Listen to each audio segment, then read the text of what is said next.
वज़ीर फ़ाइनेंस हरीश राव ने बरहमी का इजहार करते हुए कहा कि मरकज़ ने तेलंगाना से किए गए वादों का एहतराम नहीं किया है। उन्होंने कहा कि तेलंगाना के लिए मोदी हुकूमत ने कुछ नहीं किया। ITIR को मनसूख कर दिया गया। वारंगल की कोच फैक्ट्री की भी मंजूरी नहीं दी गई। बयारम में स्टील फैक्ट्री का काम भी नहीं करवाया गया। ज़मानत रोज़गार मज़दूरों की हाज़िरी में भी तब्दीली की गई है। इस स्कीम के फ़ंड्स की मुंतकिली की भी कोशिश की गई है। उन्होंने कहा कि गैस सब्सिडी में भी कमी कर दी गई है, जिससे घरेलू ख़वातीन को मुश्किलात का सामना करना पड़ रहा है। ఈ రాష్ట్రానికి ఏం చేయరట, ఉన్న ITIRను రద్దు చేసిండ్రు. మనకు ఇవ్వాల్సిన వరంగల్లో కోచ్ ఫ్యాక్టరీ ఇవ్వరట, బయ్యారంలో ఉక్కు ఫ్యాక్టరీ ఇయ్యరట. మనకి ఇవ్వాల్సింది ఏమీ చేయరు, ఉన్నయి ఊడగొడుతున్నారు. ఉపాధి హామీ కూలీలట, ఇక రేపటి నుంచి కూలీకి పోతే పొద్దుగాల 9 గంటలకు అటెండెన్స్ చేయాలట, సాయంత్రం 5 గంటలకు ఇంటికి పోయేటప్పుడు కూడా ఆన్లైన్ అక్కడనే సైట్లో కూర్చొనే వస్తాలటమ్మ. ఇక మనిషికి మిషన్ పెడతారట, నువ్వు ఇంట్లోకెళ్ళి ఇటు వద్దద్దు, ఆన్నే పొలం కాడ పొద్దున 9కి వస్తాలన్నట, సాయంత్రం 5కి వస్తాలన్నట. అంటే పొద్దున 9 నుంచి సాయంత్రం 5 దాకా పనిచేస్తే 200 రూపాయలు ఇస్తారట. ఇక ఉపాధి హామీని కూడా ఊడగొట్టే ప్రయత్నం, దాంట్లో కూడా నిధులు కోత పెట్టే ప్రయత్నం. గ్యాస్ సబ్సిడీ సగానికి సగం దించిండ్రు, సిలిండర్ ధర 1050 రూపాయలు చేసిండ్రు. గ్యాస్ సబ్సిడీలో కోత, ఉపాధి హామీ నిధుల్లో కోత, ఉన్న ITIRను రద్దు చేస్తారు, ఉన్న ఉద్యోగాలు ఊడగొడతారు. सदर PCC रेवंत रेड्डी ने पार्टी छोड़ने पर कोमट रेड्डी राजगोपाल रेड्डी को शदीद तनकीद का निशाना बनाया और कहा कि वो उसूल से आरी हैं, उन्हें शर्म नहीं है। उन्होंने मीडिया से बात करते हुए पार्टी की तब्दीली की इतलात पर शदीद बरहमी का इजहार किया। उन्होंने एक सवाल के जवाब में कहा कि 2023 में कांग्रेस रियासत में बरसर इख्तिदार आएगी। पार्टी को बरसर इख्तिदार लाने की उनकी जिम्मेदारी है। उन्होंने कहा कि 10 साल तक कांग्रेस के बरसर इख्तिदार आने के बाद तेलंगाना की तामीर नौ की जाएगी। ఇప్పుడు ఆయన మాటలు చూస్తే సిగ్గు కూడా వదిలేసిండు అని అనుకుంటున్నా. పూర్తిగా సిగ్గు తప్పిపోయిండు, లజ్జ తప్పిపోయిండు. పార్టీలో ఫుల్ పేజ్ యాడ్స్ ఇస్తే స్టాంప్ సైజ్ అంత ఫోటో పెట్టలేదు. ఆయన అందరిని పిరాయింపులను తీసుకొచ్చి ఇంట్లో పెట్టేసి ఆయన పెద్ద వండి బిర్యానీ మాట్లాడట. సిగ్గు ఉండాలనే. ఆయన పోయినాడు, నన్ను ఏదో దాడులు చేస్తుండు, నేను సిద్ధాంతం ఏంది లెఫ్ట్ ఉద్యమాల నుంచి వచ్చాను, నక్సలైట్ల నుంచి వచ్చానని పుడింగి మాటలు మాట్లాడాడు.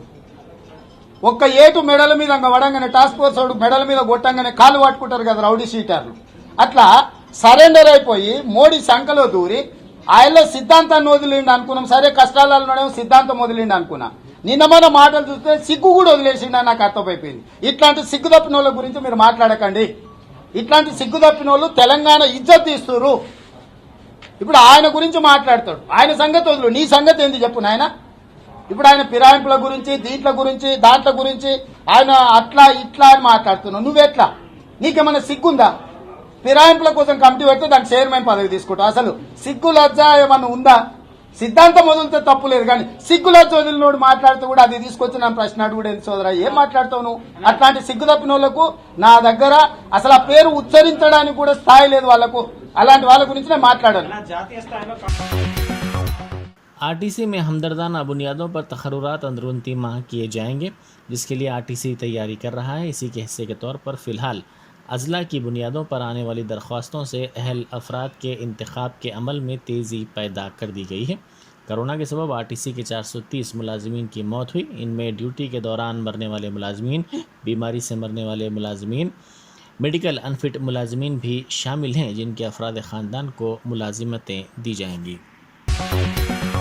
शहर में मुसलसल बारिश और फिर जुड़वा ज़खायर आब में इजाफे के पेश नज़र मूसा नदी में पानी खारिज किया गया था, जिसके बाद सैलाब की सूरत हाल पैदा हुई थी। मूसा नदी से भी पानी बह रहा था और पानी के बहाव को देखते हुए चादर घाट मूसा रामबाग पुल को बंद किया गया था। शहर में अब जबकि बारिश का सिलसिला थमा हुआ है और मूसा नदी के पानी के बहाव में भी कमी आई है, GHMC और मुताल्लिका महकमों की जानिब से राहती और साफ सफाई समेत मरम्मती काम जोरों शोर से जारी है। मूसा नदी से पानी के बहाव के बाद सड़कों पर दोनों जानिब कूड़े करकट के अंबार लगे हुए थे और इलाके में एक ताफुन फैला हुआ था, जिससे राहगीरों को मुश्किलात पेश आ रही थी। GHMC अमले की जानिब से आज कचरे की नकासी और साफ सफाई के इक़दामात किए गए।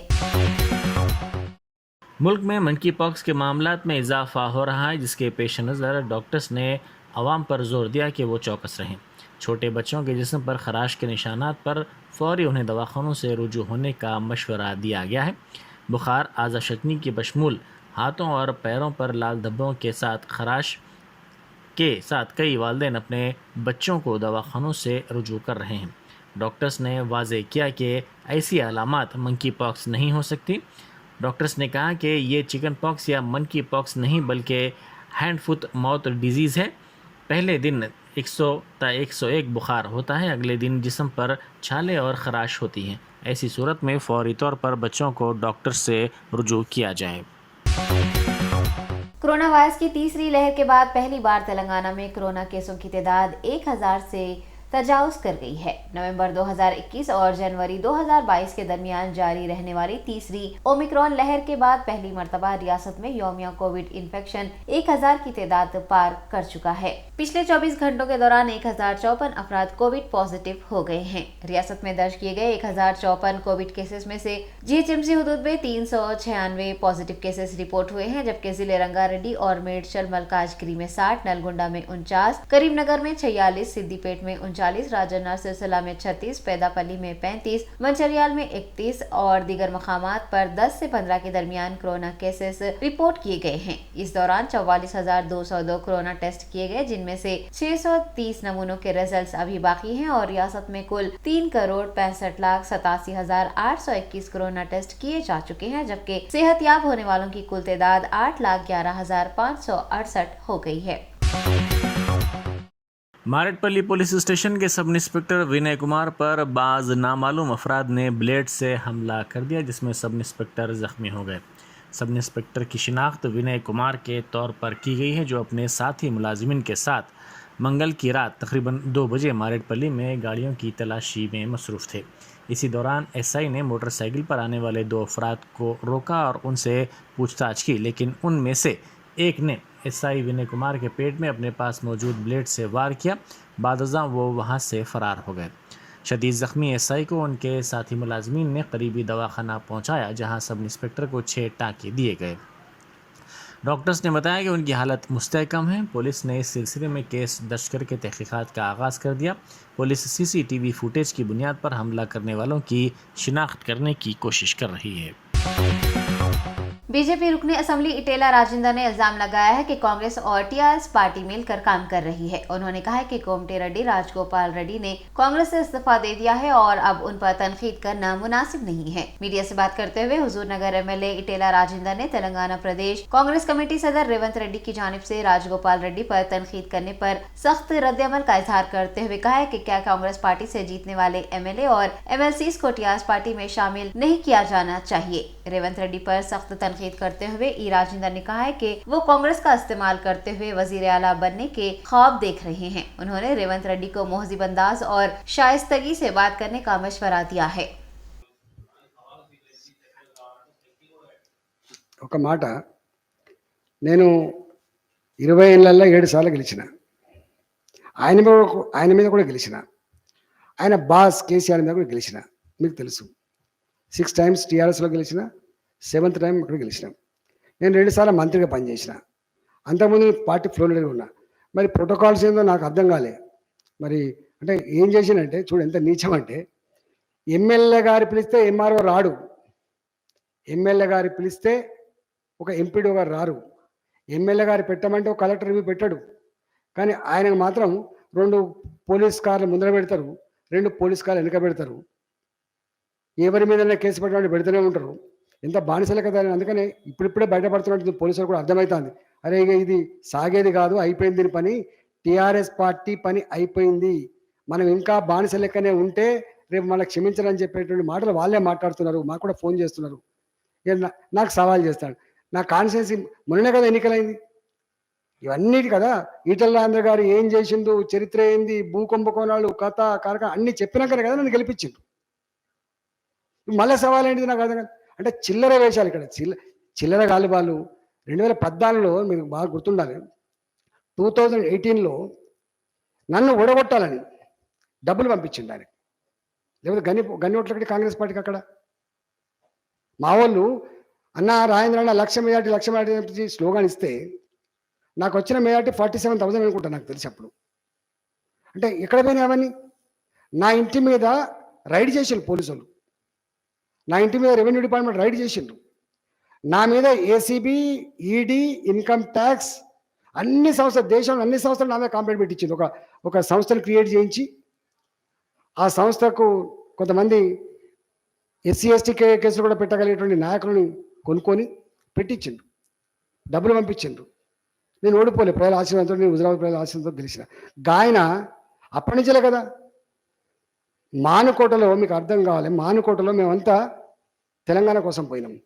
జగన్మోహన్ రెడ్డి అడుగు పెట్టద్దు, నీకు ఓదార్పు చేసే అధికారం నీకెక్కడని చెప్తే మా మీద రాళ్ళు వేసి మాకు జిప్పిప్పి చూపించి మా రక్తాన్ని కళ్ళ చూసినాడు ఆయన.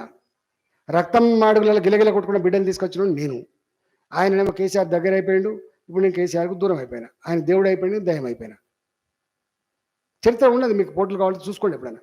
గాయన ఆరిపోయి ఇప్పుడు సవాల్ చేస్తూ ఉంటాడు, దానికి పోలీసు వాళ్ళు అండగా ఉంటారు. నేను వాళ్ళతో ఈ చిల్లగాలతో ఎక్కడ పని చెప్పాడు. నా పంచాయతీ నేను చెప్తున్నా రోజు, నా పంచాయతీ కేవలం ఒకటే పంచాయతీ. ధర్మాన్ని చెరబడుతున్నా, ఏ ఆశయం కోసమైతే తెలంగాణ రాష్ట్రం సాధించుకున్నామో ఆ ఆశయాన్ని తుంగలో తొక్కిన కేసీఆర్ మీద యుద్ధం అని చెప్పినాం మేము. దీనికి అంత కారకుడు కేసీఆర్. ఈ చిల్లగాలు ఉంటారు, పోతారు. ఈ చిల్లగాలతో మాట్లాడిస్తారు, మమ్మల్ని చిన్నగా చేసే ప్రయత్నం చేస్తారు. మేము అలా పోయటం కాదు మేము. ఆయనకే కూడా తెలియ మాకు లేదా? మేము తలుచుకుంటే ఊతే పోతారు, కానీ చేస్తాం అట్లా చెయ్యం. నేను నియోజకవర్గం నిలబడి రారా అంటే అవుతాడు ఎవడైనా, కానీ చేయలేను. వాళ్ళు మాలాంటి వాళ్ళను ఇట్లాంటి వాటిలో ఇరికియాలని పలచపడానికి చూస్తారు, మేము చేయము అట్లా. అదంతా మా వాళ్ళు చూసుకుంటారు. మా వాళ్ళు ఉన్నారు బొచ్చేంతమంది. నిజంగానే మా వాళ్ళు ఒకసారి పిలిపిస్తే మరి వత్తడా ఎవడొస్తాడో అడుగు పెడితే చూస్తాం. నేను ఎక్కడ కొడతా అని చెప్పినా, గజ్జలో కొడతా అని చెప్పిన, గుర్తుపెట్టుకో. హుజరాబాద్ కాదు కొడతా, గజ్జలో కొడతా అని చెప్పిన. నువ్వు ఏ 1000 కోట్ల రూపాయలు అయితే నువ్వు ఖర్చు పెట్టినావో, ఏ పోచమ్మ సాగర్, కొండ పోచమ్మ సాగర్ కట్టినావో, ఏ 50 టీఎంసీ నీళ్ళు అని చెప్పి కట్టుకున్నావో, మల్లన్న సాగర్ కట్టిన కాడ, కొండ పోచమ్మ సాగర్ కట్టిన కాడ, కాలువలు తవ్విన కాడ, 100 కోట్ల రూపాయలు పెట్టి 4 లైన్ రోడ్లు అవసరం లేకుండా వేసిన కాడ, గ్రామాల డబుల్ బెడ్రూమ్ కట్టిన కాడ రా పోదామన్నా, నీకు దమ్మంటే రా, ఛాలెంజ్ అయ్యి. ఏమనుకుంటున్నాను?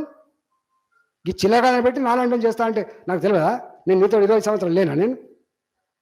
నేను ఇప్పటికైనా చెప్తున్నా, ఇట్లాంటి పిచ్చి వేషాలు వేసి మాతో గోక్కునే ప్రయత్నం చేస్తే మాడి మషైపోతా అని చెప్పి హెచ్చరిస్తా ఉన్నా. ఒక్క పిలిపిస్తే మా హుజరాబాద్లోకి ఇట్లాంటి తొక్కి పడేస్తారు వాళ్ళు. शमशाबाद इलाके में मस्जिद ख्वाजा महमूद की शहादत के वाक़े को मौलाना हामिद मोहम्मद खान ने इंतहाई अफसोसनाक व बदबख्ताना करार दिया है। जमात इस्लामी हिंद तेलंगाना के वफद ने मुकामी वाक़े का दौरा किया और खातियों को सख्त सजा देने और मामले की अदालती तहकीकात करवाने का हुकूमत तेलंगाना से मुतालबा किया है। अमीर हल्का जमात इस्लामी हिंद तेलंगाना मौलाना हामिद मोहम्मद खान ने मस्जिद ख्वाजा महमूद की शहादत पर इजहार मजम्मत करते हुए एक सहाफती बयान जारी किया है, जिसमें उन्होंने कहा है कि मस्जिद की शहादत का वाक़या इंतहाई अफसोसनाक और बदबख्ताना और मनसूबा बंद साजिश का नतीजा है, जिसकी जितनी भी मजम्मत की जाए कम है। उनका कहना है कि रियासत में इस तरह के वाक़यात का बार बार पेश आना इंतहाई ताज्जुब खेज है। वाज़ेह है कि 2 रोज कबल इलाके अफजलगंज के करीब भी एक कब्रस्तान को मसमार किया गया। हामिद मोहम्मद खान ने हुकूमत और इंतजामिया के इस तरह के वाक़यात को रोकने के लिए सख्त इक़दामात से गुरेज करने पर सवाल उठाए हैं और मस्जिद की उसी मुकाम पर फौरी दोबारा तामीर करवाने का मुतालबा किया है। उन्होंने कहा है कि अगर मस्जिद की उसी मुकाम पर फौरी दोबारा तामीर नहीं की गई तो मुसलमान एहतजाज पर मजबूर हो जाएंगे। हुमायूं नगर इलाके में तरकारी के लोड से लदी DCM गाड़ी उलटकर दरगाह शरीफ की दीवार पर गिर गई, जिसके नतीजे में दीवार गिर गई। इस वाक़े में किसी की मौत की कोई इत्तला नहीं मिली है। ज़ख्मी ड्राइवर को इलाज के लिए फौरी तौर पर करीबी दवाखाना मुंतकिल कर दिया गया है। हुमायूं नगर पुलिस फायर ब्रिगेड के साथ इत्तला मिलते ही वहां पहुंची और JCB की मदद से DCM को वहां से हटाया। इस वाक़े से कुछ देर के लिए इस मसरूफ़ इलाके में ट्रैफिक जाम हो गई, जिसकी वजह से अवाम बिलखुसूस गाड़ी सवारों को शदीद मुश्किलात का सामना करना पड़ा। अस्सलाम वालेकुम, मेरा नाम है अली ईसा। हम लोग आशुर खाना मौला हज़रत अब्बास की है। फजर का टाइम था, 4:30 बज रहे थे, ये हादसा हुआ। थोड़े लोग अंदर नमाज़ पढ़ रहे थे, हम लोग नमाज के लिए आ रहे थे, देखे तो ये लॉरी दीवार तोड़ के आशिर खाने की लॉरी पूरी क्रॉस होकर आधी अंदर थी, वो वेजिटेबल की DCM थी। फिर हमारे भाई हुसैन भाई है, अंदर जाके ड्राइवर को निकाले, कांच वांच तोड़ के करके लॉरी का पूरा। फिर उसके बाद 4:30 से लेकर 9:30 तक पूरी ट्रैफिक जैम थी। उसमें आशिर खाने की दीवार, टॉयलेट, वजूखाना, पाइपलाइन और ट्रांसफार्मर डैमेज हो गया, जो कि इलेक्ट्रिसिटी डिपार्टमेंट वाले आए, पुलिस वाले आए और ड्राइवर को सेफली वो लोग बिठा के पुलिस स्टेशन में लेके चले गए। और जिसकी व्हीकल है, ये कर्नाटका की व्हीकल है, वो लोग पुलिस वाले इंफॉर्मेशन में ये दिए कि बेंगलुरु का ओनर है और अभी बात करें उन शायद आने वाले, उसका कोई आइडिया नहीं है। पुलिस वाले तो ये बोले कि जो जिसके ट्रांसपोर्ट है उन तक इंफॉर्मेशन कर दिए। जानी नुकसान अल्लाह के शुक्र से किसी का नहीं हुआ। बस हमारी ये रिक्वेस्ट है कि फ्राइडे के दिन 6 मुहर्रम फ्राइडे के दिन हमारा 40 साल पुराना जुलूस है, जो कि 800 से 1000 आदमी आते हैं उसमें। बस ये एक रिक्वेस्ट है कि हम लोग को ये आशिर खाना आज या बहुत हो गया, कल तक हम लोग को तैयार मिल गया तो हम लोग बहुत बहुत शुक्रगुजार है उसको। Thank you. मज़ीद जहेज़ के लिए मुसलसल हरासानी पर एक खातून ने ख़ुदकुशी कर ली। ये वाक़या बालापुर पुलिस स्टेशन के शाहीन नगर जुबैदी कॉलोनी में पेश आया। 29 साला फिरदौस अंसारी की शादी 1.5 साल पहले मोहम्मद सुल्तान से हुई थी। शादी के बाद से ही ससुराली रिश्तेदारों की जानिब से हरासानी और मज़ीद जहेज़ का मुतालबा किया जा रहा था, जिससे तंग आकर खातून ने कल अपने मकान में फांसी लेकर ख़ुदकुशी कर ली। शादी के मौके पर जहेज़ के साथ साथ 50,000 रुपये नकद रकम भी दी गई थी, लेकिन मज़ीद जहेज़ के लिए हरासानी का सिलसिला किया जा रहा था। फिरदौस अंसारी ने अपने वालिदैन के मकान में फांसी लेकर ख़ुदकुशी कर ली। इत्तला मिलते ही बालापुर पुलिस वहां पहुंची, जिसने नाश को पोस्टमार्टम के लिए दवाखाना उस्मानिया भेज दिया। पुलिस ने इस सिलसिले में केस दर्ज करके तहकीकात का आगाज़ कर दिया। अस्सलाम वालेकुम, मैं शबाना अंसारी। मेरी पशक भावना पशक छोटा बच्चा मेरा नवाजा 13-14 साल का नवाजा, वो बच्चे के साथ है बोल के शक कर रहा था। मेरी बहन है, वो बहुत टार्चर करे, बच्ची के सास ससुरे बहुत टार्चर करे। मेरी बच्ची को शादी होके 1.5 साल हुआ, एक 3-4 महीने वहाँ रही। उसके बाद मेरे 10-12 महीने 1 साल से मेरे पास ही है बच्ची। बहुत लोग टार्चर करे और बच्ची के 2 हमल भी गिरा दिए, मारते रहते। सास मारती, ससुरा गंदे गंदे गालियाँ देता और शोहर मारता, मार के 2 प्रेगनेंसी भी गिरा दिया। अब फिर बच्ची 3 महीने पे प्रेग्नेंट थी, तो परसों पहले के दिन बहुत मार के गया बच्ची को। कहाँ पे है ससुराल, कहाँ पे है इनका? वो ससुराल एरिया का नाम? फतेह दरवाजा। बच्ची का ससुराल? हाँ, फतेह दरवाजे पे है। बहुत टार्चर करे मेरी बच्ची को, चूल्हे का नहीं जाने नहीं देते, खाना नहीं देते थे उसको, सोने नहीं देते थे, रात तमाम फिरते थे शैतान के साथ। मेरी बच्ची को सोने नहीं देते थे, बहुत परेशान करे मेरी बच्ची को। 1 साल से मेरे पास से रोज आता था हराम का, 2 दिन को 3 दिन को आना, गंदे गंदे गालियाँ देना, मारना। बच्ची सुसाइड आपके घर में करे? हाँ, मेरे घर में करी। पहले के दिन आके बहुत मार के गया। अब ये 30 प्रेगनेंसी अब नहीं जीने देता इन्हें, फिर मेरे को ये करता। बच्ची बहुत तकलीफों से गुजरी, 2 प्रेगनेंसी जाने के बाद फिर ऐसी हो तो मैं नहीं जीती। फिरदौस अंसारी। अब कंप्लेंट करे आप लोग? हाँ करे, बहुत बस उसको सजा होना बस। गन भी लेके हाँ, उसके साथ गन रखता था, खंजर रखता था उन्हें। उसका नहीं लाइसेंस से कहते, वो कहीं का पागल का लाइसेंस से कहते, 8-10 को मारा कहते उन्हें। अभी 2-3 भी मारता कहते, मारे भी तो कुछ भी नहीं होता, पुलिस के हाथ में है कहते।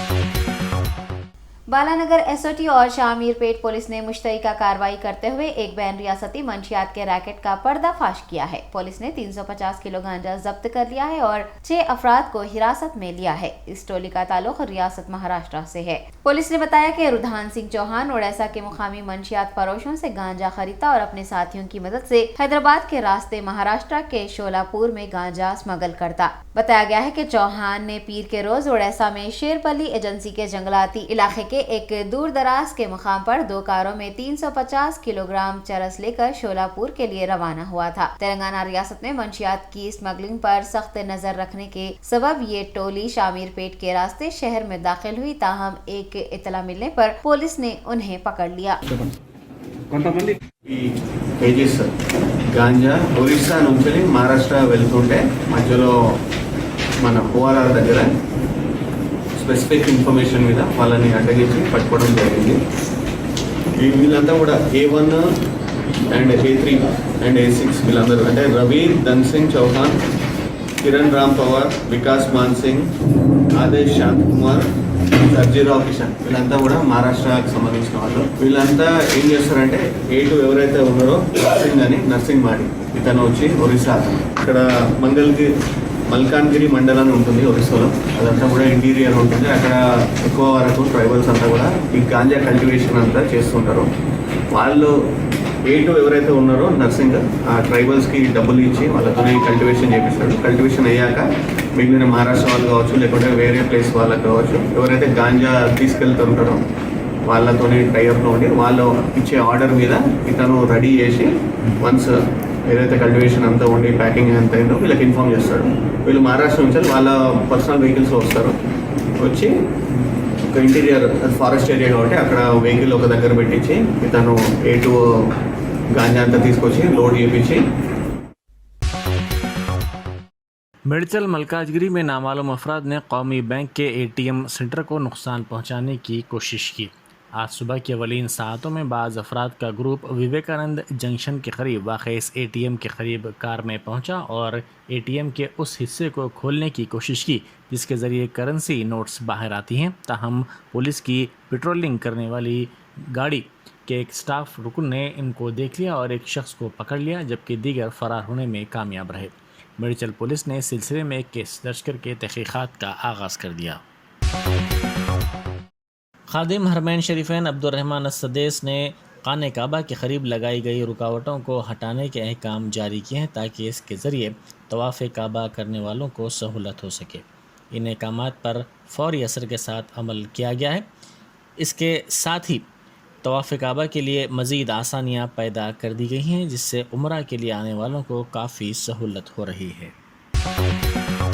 एक तेलुगु यूट्यूबर के मक्का मुकर्रमा में दाखिल होने के दावे ने नया तनाज़ा खड़ा कर दिया है। तफसीलात के मुताबिक एक यूट्यूबर ने दावा किया है कि उसने सऊदी अरब में मक्का मुकर्रमा का दौरा किया है। यूट्यूबर के इस दावे से एक नया तनाज़ा पैदा हो गया है और कई अफराद ने सऊदी क़वानीन की खिलाफ वर्जी करने पर उसके खिलाफ कार्रवाई का पुरजोर मुतालबा किया है। रवि प्रभु ने एक लाइव चैट में ये दावा किया था कि वो मक्का में दाखिल हुआ है और उसने अपने मोबाइल पर एक तस्वीर भी दिखाई जिसमें वो काबतुल्लाह के करीब हाथ उठाए दुआ के लिए खड़ा दिखाई दे रहा है। एक और वीडियो क्लिप में उसने इंकशाफ किया है कि मक्का मुकर्रमा के दाखिली रास्ते पर उसे कुछ कुरानी आयात सुनाने को कहा गया और जब उसने तिलावत की तो उसे इजाजत दे दी गई। रवि प्रभु के इस इक़दाम की सोशल मीडिया सारिफीन सख्त मजम्मत कर रहे हैं। एक ट्विटर सारिफ ने सऊदी हुकाम को टैग करते हुए रवि के खिलाफ मक्का मुकर्रमा में दाखिल होने के लिए जाली मुस्लिम सर्टिफिकेट इस्तेमाल करने पर कार्रवाई का मुतालबा किया है। नायब सदर जमहूरिया वेंकैया नायडू ने अरकान पार्लिमान और दीगर अवामी नुमाइंदों से आज़ादी का अमृत महोत्सव और कौमी परचम से जज्बाती ताल्लुक का पैगाम अवाम तक पहुंचाने की अपील की है। वेंकैया नायडू ने आज लाल किला ताविजे चौक अरकान पार्लिमान की हर घर तिरंगा बाइक रैली को झंडी दिखाकर रवाना किया है। इस रैली का एहतमाम वज़ारत सखाफत ने हर घर तिरंगा लहराने के मुताल्लिक़ प्रोग्राम से अवाम में शऊर बेदारी के लिए किया था, जो कि हुकूमत हिंद की पहल है। मुख्तलिफ मरकजी वज़रा ने भी इस बाइक रैली में शिरकत की। नायब सदर जमहूरिया ने इस पहल पर वज़ारत सखाफत की तारीफ की है और जद्दोजहद, आज़ादी, बहादुरी और समाजी हम आहंगी की दास्तानें सुनाने पर भी जोर दिया है। वज़ीर सनत पीयूष गोयल, वज़ीर पार्लिमानी उमूर प्रहलाद जोशी, वज़ीर सखाफत जी किशन रेड्डी, वज़ीर बराए बहबूद ख़वातीन व अतफाल स्मृति ईरानी, खेलों के वज़ीर अनुराग ठाकुर व दीगर अरकान पार्लिमान ने इस तकरीब में हिस्सा लिया। हिंदुस्तान के मरकजी वज़ारत सेहत ने कहा है कि पिछले 24 घंटों के दौरान मुल्क में 17,135 कोरोना केसेस रिपोर्ट हुए हैं और 47 अफराद हलाक हुए हैं। जिससे मुल्क भर में अमवात की तादाद 5,26,477 हो गई है। हिंदुस्तान की रोजाना मुस्बित शरह मामूली तौर पर 3.6% तक बढ़ गई है, जबकि मुल्क में हफ्तावारी मुस्बित की शरह भी फिलहाल 4.6% है। इस दौरान मुल्क भर में कुल 4,64,919 कोरोना टेस्ट किए गए, जिससे कोरोना टेस्ट की मजमूई तादाद 87.6 करोड़ से जायद हो गई है। हिंदुस्तान में कोविड-19 वैक्सीन कवरेज 204 करोड़ से तजावुज कर गई है। वैक्सीनेशन मुहिम के आगाज से अब तक 3 करोड़ से ज्यादा नौजवानों को कोविड की पहली खुराक दी गई है।